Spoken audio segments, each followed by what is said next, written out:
Once upon a time, there lived two friends in a small village.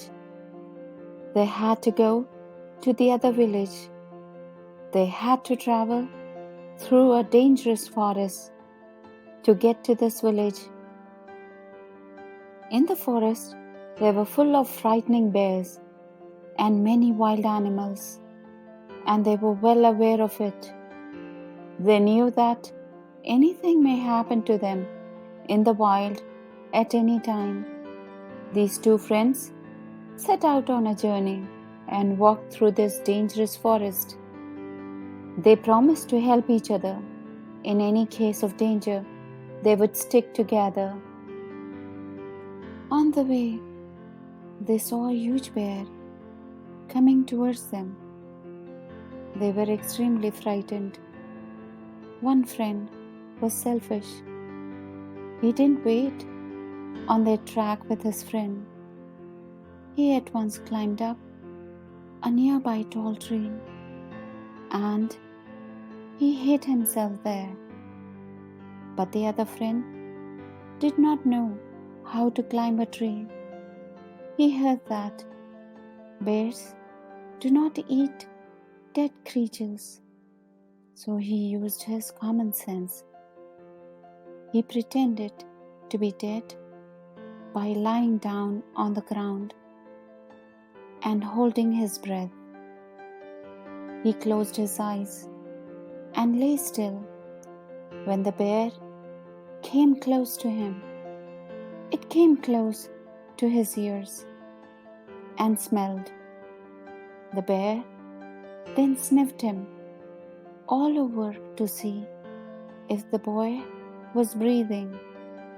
But the boy was really still, and the bear, thinking the boy to be dead, slowly left the spot. After the bear left the place, the mean friend on the tree came down. He asked his friend, "What was the bear saying in your ears?" The other friend replied, "The bear advised me to avoid false friends and do not trust them." When we honestly ask ourselves which person in our lives mean the most to us, we often find that it is those who, instead of giving advice, solutions, or cures, have chosen rather to share our pain and touch our wounds with a warm and tender hand. The friend who can be silent with us in a moment of despair or confusion, who can stay with us in an hour of grief and bereavement, who can tolerate not knowing, not curing, not healing, and face with us the reality of our powerlessness. That is a friend who cares. If you have two friends in your lifetime, you're lucky. If you have one good friend, you're more than lucky. The glory of friendship is not the outstretched hand, not the kindly smile, nor the joy of companionship.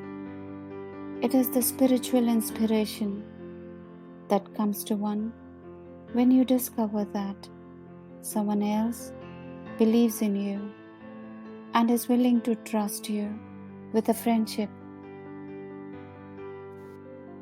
Friendship, my definition, is built on two things: respect and trust. Both elements have to be there, and it has to be mutual. You can have respect for someone, but if you don't have trust, the friendship will crumble. Never leave a friend behind. Friends are all we have to get us through this life, and they are the only things from this world that we could hope to see in the next. When you have a good friend that really cares for you and tries to stick in there with you, you treat them like nothing. Learn to be a good friend, because one day you're gonna look up and say, I lost a good friend. Learn how to be respectful to your friends. Don't just start arguments with them, and don't tell them the reason. Always remember, your friends will be there quicker than your family. Learn to remember you got great friends. Don't forget that, and they will always care for you, no matter what. Always remember to smile and look up at what you got in life.